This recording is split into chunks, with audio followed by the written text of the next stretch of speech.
My wife thought I was asleep when she whispered into her phone, "Don't worry, his heart attack makes this easier. I can control him completely now." I'd spent 5 years building bridges while she systematically destroyed our marriage. "Girls, let me introduce you to my personal doormat," she'd laughed to her friends, not knowing I was just outside the door. The betrayal nearly killed me, literally. My doctor gave me a choice: leave this toxic marriage or prepare for a funeral. What happens when a doormat finally stands up? When a man discovers his cheating wife has been playing him for a fool? Sometimes revenge isn't about getting even. It's about getting out and taking everything you've earned with you.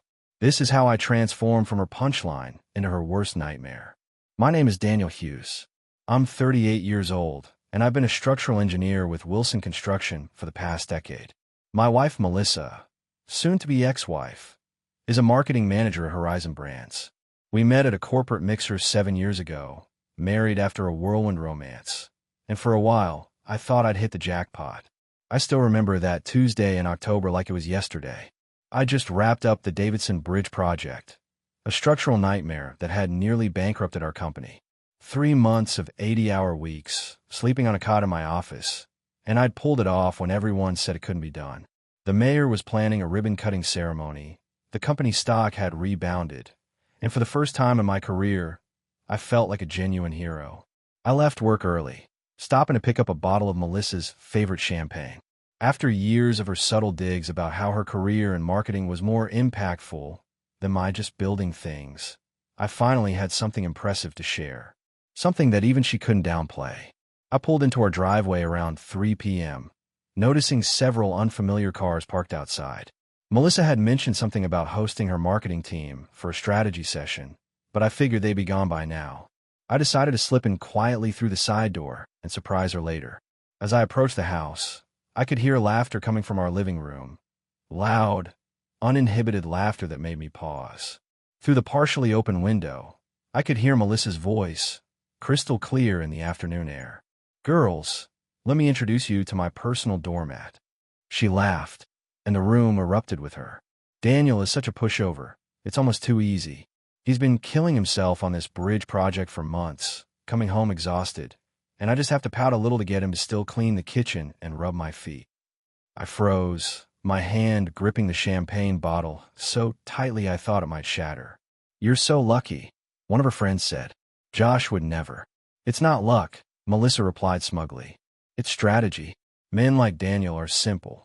Make them feel guilty, throw in some affection when they're about to snap, and they'll do anything to keep the peace." "Does he ever stand up for himself?" another voice asked. "God, no," Melissa snorted. "Remember last summer when I accidentally dented his car? He apologized to me for parking it in a bad spot. The man's been conditioned like one of Pavlov's dogs." More laughter. My vision blurred at the edges as 5 years of compromises suddenly reframed themselves in my mind. The career opportunities I passed up because they'd require relocation. The savings account that had mysteriously dwindled funding Melissa's essential shopping. The way my friends had gradually stopped calling because I was never available.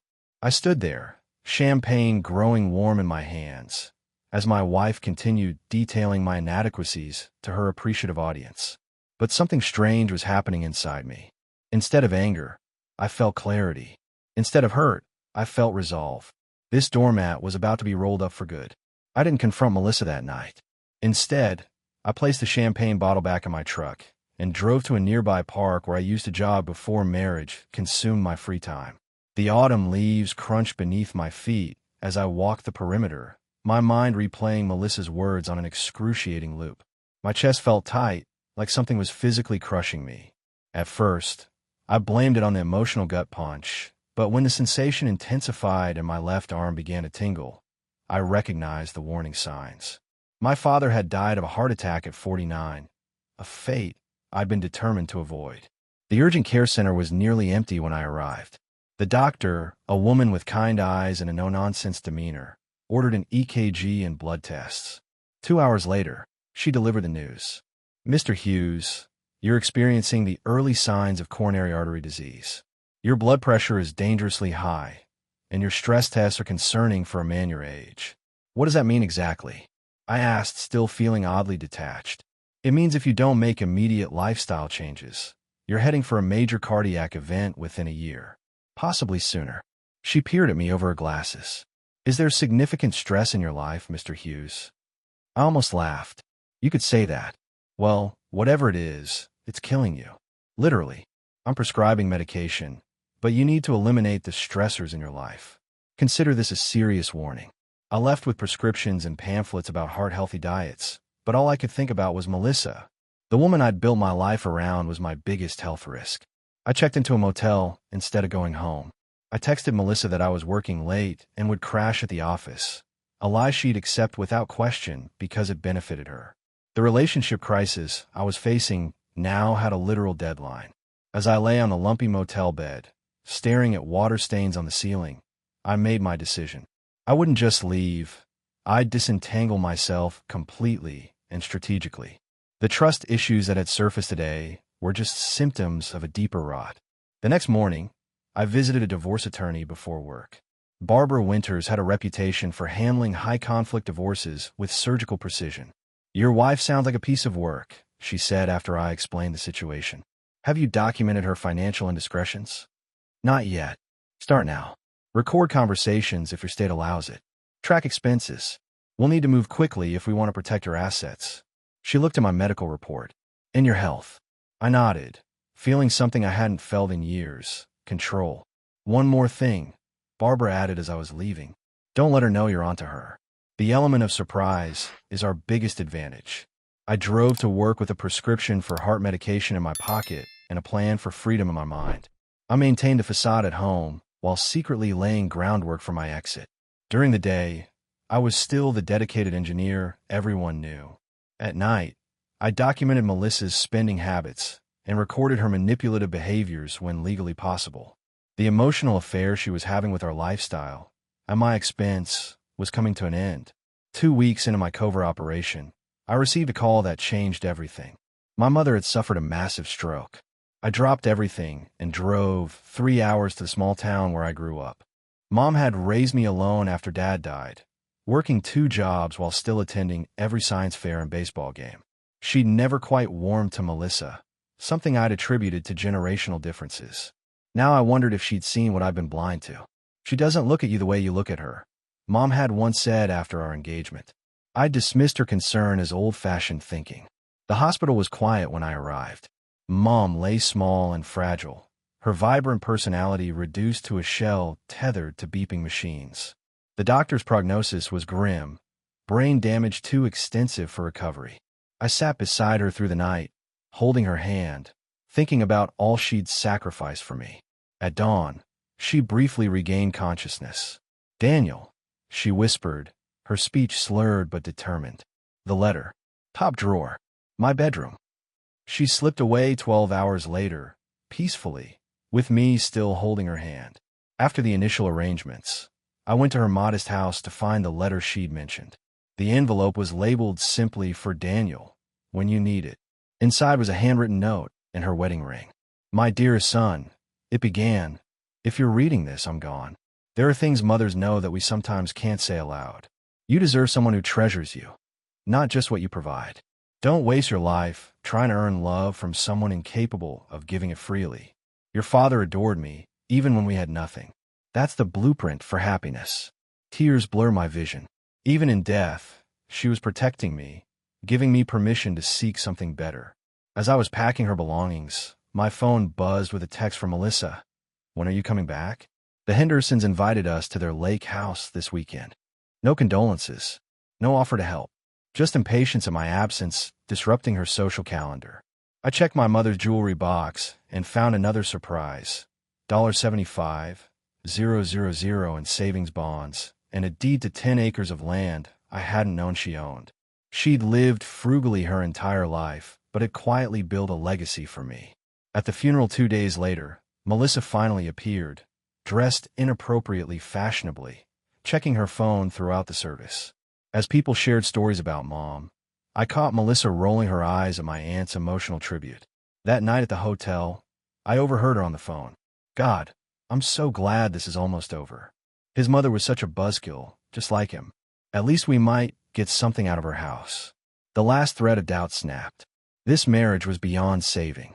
After Mom's funeral, I threw myself into preparation with renewed purpose. Her death had clarified everything. Life was too short to spend another day as someone's doormat. Barbara, my divorce attorney, became my closest confidant as we built a case that would leave Melissa no wiggle room. "We've got enough financial evidence," Barbara said during our fourth meeting. "But if you could get her on record discussing her manipulation tactics, we'd be bulletproof." I began recording our conversations when legal, capturing Melissa's subtle digs and manipulation. The password-protected folder on my secure cloud storage grew thicker by the day. What I didn't anticipate was betrayal from within my inner circle. After a particularly rough day, Melissa had accidentally maxed out my credit card on a shopping spree. I met my oldest friend Mike for beers. Halfway through my second drink, I confided in him about my plans. "I've known for years she's been using me, man. The things she says when she thinks I can't hear." I shook my head, the hurt still fresh. "I'm finally getting out." Mike seemed supportive, asking thoughtful questions about my strategy. I revealed key details about the evidence I'd gathered, the timeline for filing, even Barbara's name.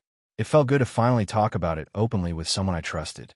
3 days later, Melissa confronted me the moment I walked through the door. "So you're planning to divorce me?" Her voice was ice cold, her expression a mixture of fury and calculation. "Mike told me everything." My blood ran cold. "What?" "He called me right after your little happy hour. Seemed to think I should know my husband's been sneaking around with lawyers and building some pathetic case against me." The betrayal hit me like a physical blow. Mike and Melissa had always been friendly, but this level of disloyalty blindsided me. "He was concerned about you," she continued, her tone softening into something practiced and manipulative. "Said you seem paranoid, unstable. I'm worried too, honey. You haven't been yourself since your mom died." She stepped closer, placing a hand on my chest in a gesture that once would have seemed loving. "I think you need help, Daniel. Professional help." I saw her strategy immediately: paint me as mentally unstable, the grieving son having a breakdown. It would undermine everything I'd built if she managed to sell that narrative. "I want access to your phone and email," she demanded. "If you've got nothing to hide, it shouldn't be a problem." The trust issues in our marriage had reached their breaking point, but not in the way she expected.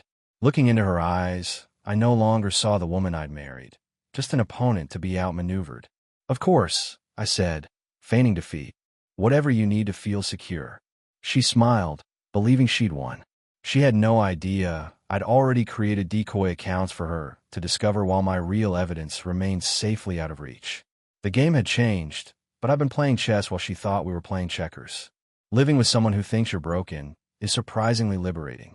Over the next few weeks, I gave Melissa exactly what she expected: a defeated husband grateful for her support. I attended the therapy session she arranged, where I spoke vaguely about grief and work stress, never mentioning our marriage problems. The therapist, sensing there was more to the story, gave me her private number. "Call if you need to talk without your wife present," she whispered after our third session. Meanwhile, I created a parallel life Melissa couldn't see. I set up new email accounts, rented a small storage unit for important documents, and started transferring small amounts to a private account that wouldn't raise red flags. My decoy phone and laptop contained just enough suspicious activity to keep her occupied: searches for grief support groups and heart health forums.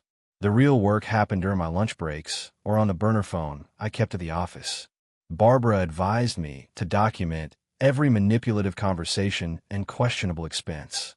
"We're building a case that shows a pattern of emotional and financial abuse," she explained. "Judges don't take kindly to spouses who exploit their partner's health issues." A surprising ally emerged during this time: Melissa's younger sister, Jen. She cornered me after a family dinner, whispering, "I know what she's doing to you.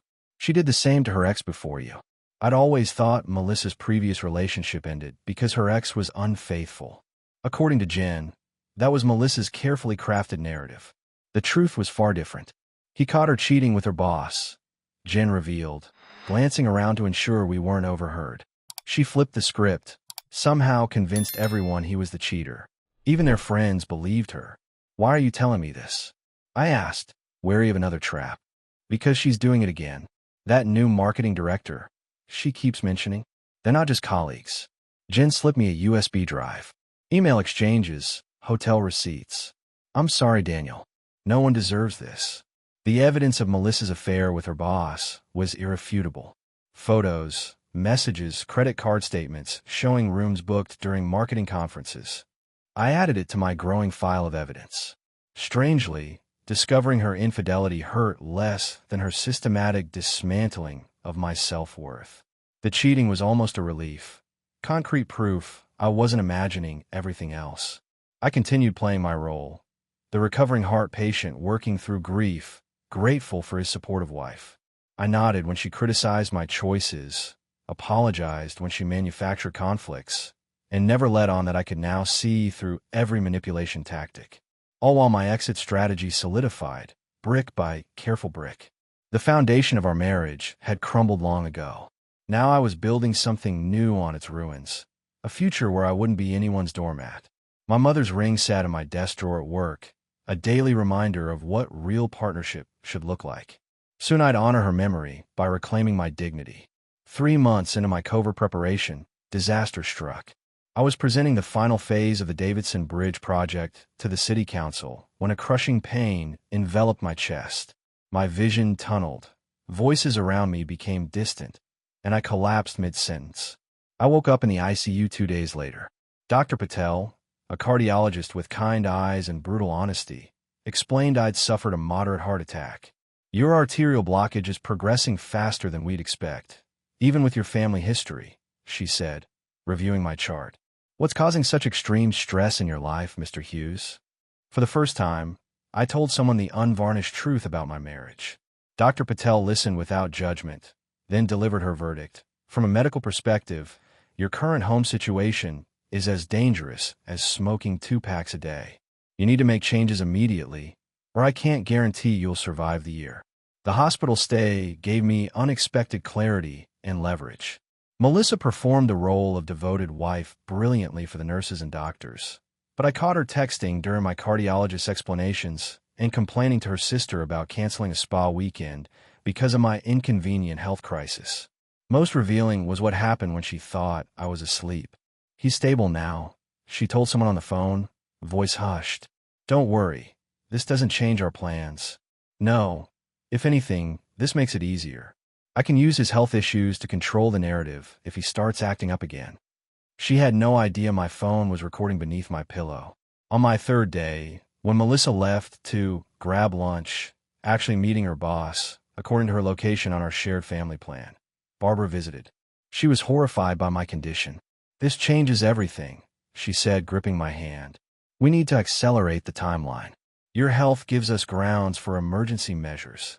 She outlined a revised strategy that would protect my medical interests and financial assets while fast-tracking the divorce. When Melissa returned, she found Dr. Patel reviewing my discharge instructions.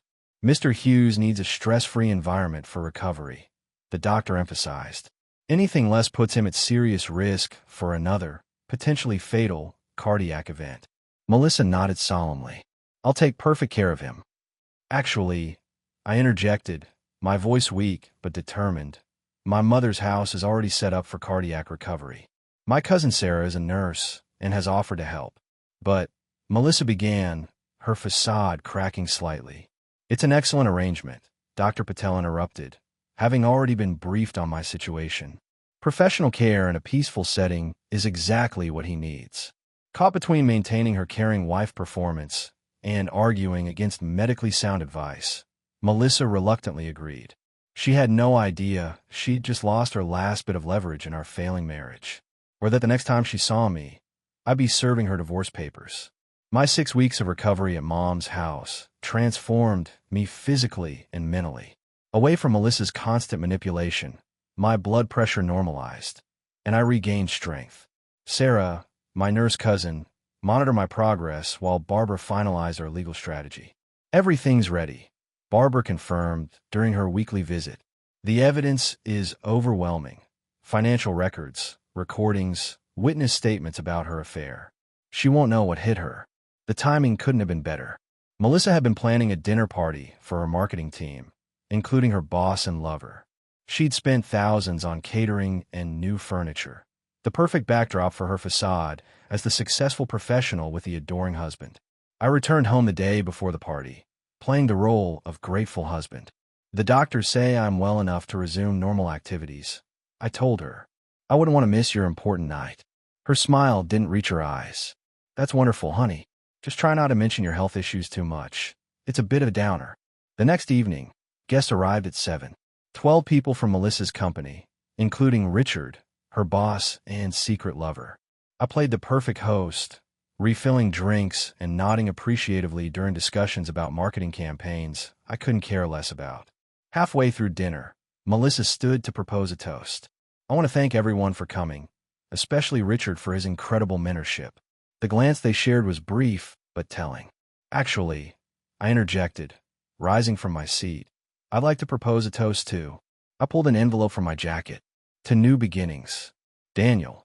Melissa warned, her voice tight. Perhaps save it for later? I think now is perfect, I replied, removing the papers from the envelope. Melissa, these are divorce papers. They detail your affair with Richard, your financial misappropriations, and your documented pattern of emotional abuse. The room fell silent. Richard paled, while Melissa's expression cycled rapidly between shock, rage, and calculation. You're clearly still unwell, she attempted, forcing a concerned laugh. The heart attack affected his mind, she explained to the stunned guests. That's why I recorded everything. I continued calmly, placing my phone on the table and playing her conversation from the hospital. Her voice filled the room. This makes it easier. I can use his health issues to control the narrative if he starts acting up again. You've been served, Melissa, I concluded as her marketing team exchanged uncomfortable glances. Your personal doormat has officially been rolled up. I walked out, leaving behind the chaos of her collapsing world. For the first time in years, I breathed easily, my heart steady and strong. I stayed at a hotel that night, silencing my phone as it buzzed with frantic messages from Melissa. The next morning, Barbara called with an update that exceeded my expectations. Richard's wife was at the dinner, she said, barely containing her excitement. Apparently, she had suspected something but needed proof.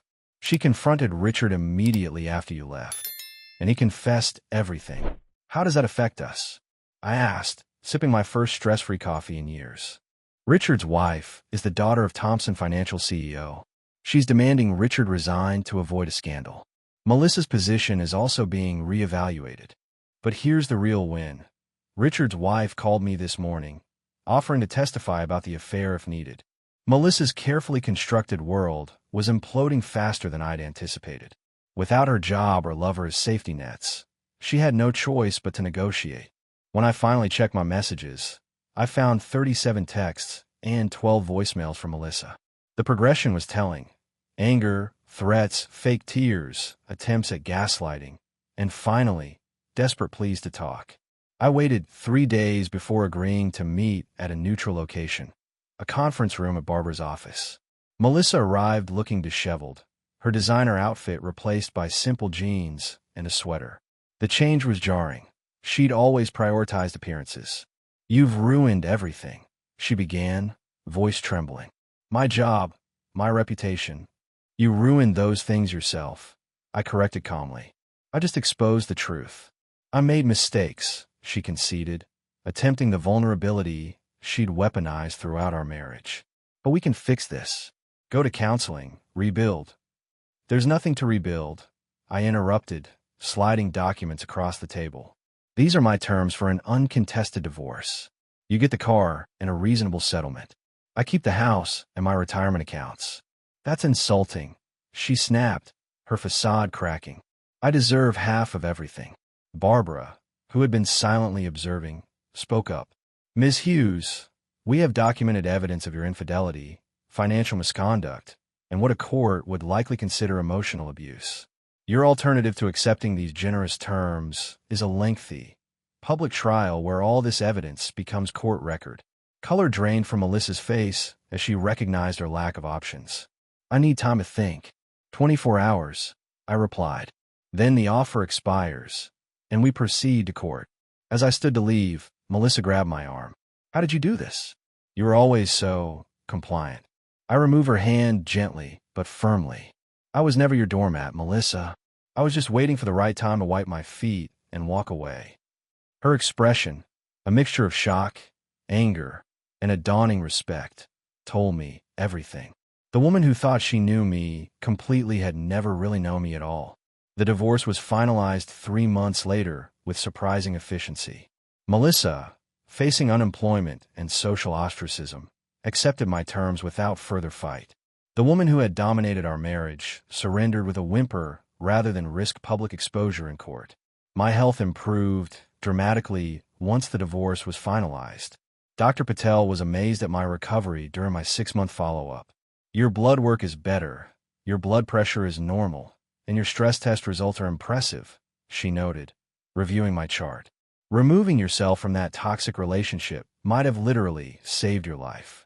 With my mother's inheritance and my restored health, I had an opportunity few get, a completely fresh start. I renovated her small house, transforming it into a peaceful retreat that erased the memories of my marriage. The land she'd left me turned out to be valuable for commercial development, providing additional financial security. At work, the successful Davidson Bridge project earned me a promotion to chief structural engineer. My newfound confidence changed how colleagues perceived me. The passive team member became a decisive leader who commanded respect. I remained cautious about dating, though opportunities arose. Sarah, my nurse cousin, introduced me to her friend Charlotte, a kindergarten teacher with a warm laugh and straightforward manner. We started with coffee, progressed to dinner, and found ourselves genuinely enjoying each other's company without manipulation or hidden agendas. You're different from most men I date, Charlotte observed during our 5th dinner together. There's no game playing, no hidden expectations. I've had enough manipulation to last a lifetime, I replied honestly. I'd rather be upfront about everything. She appreciated my candor, and we settled into a relationship built on mutual respect and authentic communication. After years of emotional isolation, having someone who genuinely valued my thoughts and feelings was profoundly healing. A year after my divorce, I ran into Mike, the friend who had betrayed me to Melissa. He approached hesitantly at a local coffee shop. Daniel, I wanted to apologize, he began awkwardly. What I did was unforgivable. She manipulated me, made me think you were having some breakdown and needed intervention. I studied him, remembering our 20-year friendship before Melissa's interference. That's the thing about manipulators, I replied. They're convincing, but friends should know better. He nodded, accepting my implicit refusal of reconciliation. Some betrayals permanently alter relationships, and trust, once fundamentally broken, rarely rebuilds completely. As he walked away, I realized how much I'd changed. The old Daniel might have accepted his apology to avoid conflict.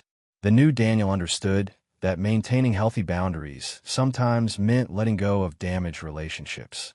That evening, I placed my mother's wedding ring in a small wooden box along with a note, "For Charlotte, when the time is right." The blueprint she had given me for happiness was finally taking shape. 2 years after that fateful day, when I overheard Melissa's cruel words, I found myself at the Capitol Grill, the same restaurant where we'd had our first date. This time, Charlotte sat across from me, her eyes crinkling with genuine warmth as she described her kindergartner's latest art project. I fingered the small box in my pocket, my mother's ring waiting for the right moment. Over 18 months together, Charlotte had proven herself the antithesis of Melissa, honest, supportive, and treating our relationship as a partnership rather than a power dynamic. Midway through dessert, my phone buzzed with a notification. A social media update from a mutual acquaintance showed Melissa at a charity event, looking noticeably different, her designer clothes replaced with something subdued, her expression lacking its former confidence. "Someone you know?" Charlotte asked, noticing my momentary distraction. "Someone I used to know," I replied, putting the phone away. After dinner, we walked along the riverfront where Charlotte had first told me she loved me. When we reached our favorite spot, I took her hand. "You know my history," I began. "You know how close I came to losing myself completely in a relationship built on manipulation and betrayal." She nodded, her eyes encouraging. "What you may not know is how completely you've changed my perspective on what partnership should be." I took out the box and opened it, revealing my mother's ring. This was my mother's, Her last gift was advice to find someone who treasures me for who I am, not what I provide. I found that person in you. Charlotte's eyes welled with tears as I knelt. Will you marry me? Yes, she answered without hesitation. But only if you promise one thing. Anything. Promise you'll always be the strong, self-respecting man I fell in love with. Never someone's doormat. I laughed, sliding the ring onto her finger. That's the easiest promise I'll ever make. 3 months later, we held a small ceremony in my mother's garden. As we exchanged vows, I caught sight of a familiar figure at the edge of the property. Melissa, watching from a distance. Our eyes met briefly before she turned and walked away. I felt no anger, no lingering hurt, just gratitude for the painful lesson that had ultimately led me here. Sometimes you need to completely lose your way before finding the right path. That evening, as Charlotte and I danced under strings of garden lights, she whispered, "Are you happy?"